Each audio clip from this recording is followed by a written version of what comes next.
orúkọ mi ni Razak Owo-Oniran aka Waso. Ẹ jọ̀ọ́ nítorí Ọlọ́run gbogbo ẹ̀yin olólùfẹ́ mi pátápátá ní àárọ̀ yìí ní èní kan náà ni wọ́n hack account mi lórí Facebook. Bí mo ṣe ń bá yín sọ̀rọ̀ lọ́wọ́lọ́wọ́ báyìí ẹni yẹn tó ti wá sórí Instagram mi ó ti wá hack account mi ńbẹ̀. My Instagram account and Facebook account has been hacked.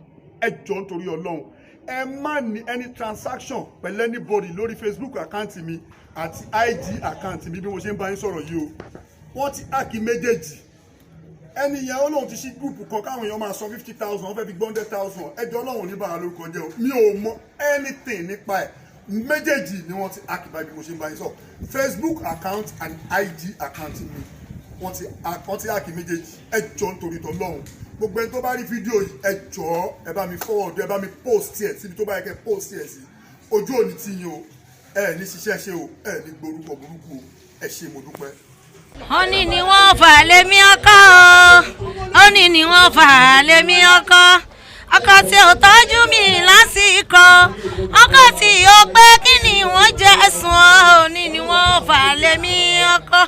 Orúkọ mi ni Ikun Ìmúyínà tàdùn ní Ijaodola ọmọ ajó bí ewé.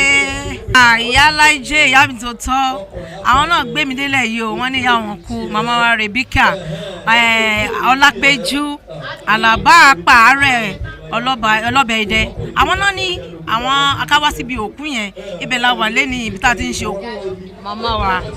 Ìyá Lalayo jẹ́ èèyàn pàtàkì o wàláhì tàláhì ìsúnmọ́ ibi láì ẹni tó kó ọmọdé mọ́ra ni tí wọ́n kó àgbàlagbà mọ́ra wọ́n tún sọ wípé àwa àyípa tún kéré sáwọn wọ́n mú wa gẹ́gẹ́ bíi pé àjọ jẹ́ déédéé ni bẹ́ẹ̀ ìyá ni wọ́n jẹ́ sí wa o wọ́n wá jẹ́ ọ̀kan gbòógì nínú àwọn Pasuma fans club tó jẹ́ pé àwọn gangan ni àwọn ní chairperson wọn ní ìjọba ayége tá a wà yìí Ìyá Lalayo èèyàn ni wọ́n. Òní ni wọ́n fà lémi ọkọ Àdùnní òní ni wọ́n fà lémi ọkọ ọkọ tí ó tọ́jú mi lásìkò ọkọ tí ó pé kí ni wọ́n jẹ́ sùn òní ni wọ́n fà lémi ọkọ inú bọ́kọ ló sọ pé ọjọ́ ò bá fà lé rẹ́ ọkọ ọjọ́ ò bá fà lé rẹ́ ọkọ ìgbájú ìgbámú lọ jẹ́ sùn ọjọ́ ò